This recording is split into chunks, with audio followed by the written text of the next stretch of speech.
Juliana, tu mensaje.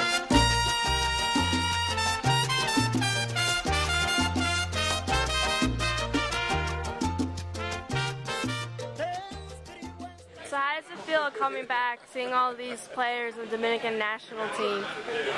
It feels good.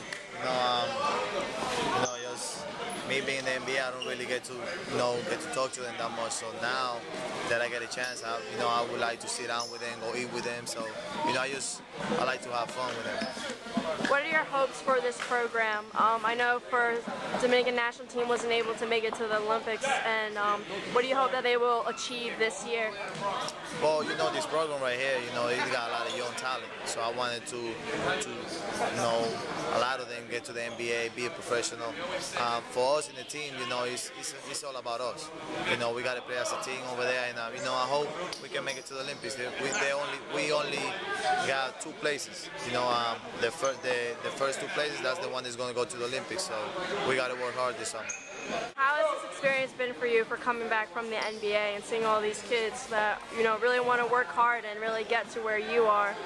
Well, it's a good experience. I know they're going to listen to me because I've been there. I wish when I was that age somebody came and talked to me from the NBA. So that's the advantage they have. I was there and I came over here and I told them, basically show them the ropes.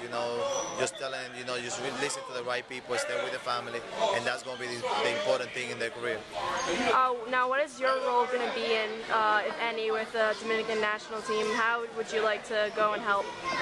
Well, just do whatever it takes to win the medal and to qualify for the Olympics. That's my main role for real. I'm not going to be that shooter that's going to shoot every time. I just want to go there and win. That's my main thing.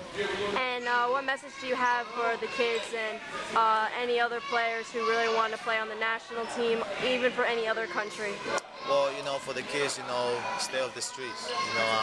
Just go to school and really focus on your sports. If you really got a passion for playing basketball, baseball, football, it don't really matter, but stay off the streets. The streets is nothing good in the streets. The street is going to be there. You're going to get old, and then you're going to look back and say, I could have done this different, I could have done that different. Just do it now, so then you look back and say, wow, you can show your daughters, your son, how to be successful because you did it.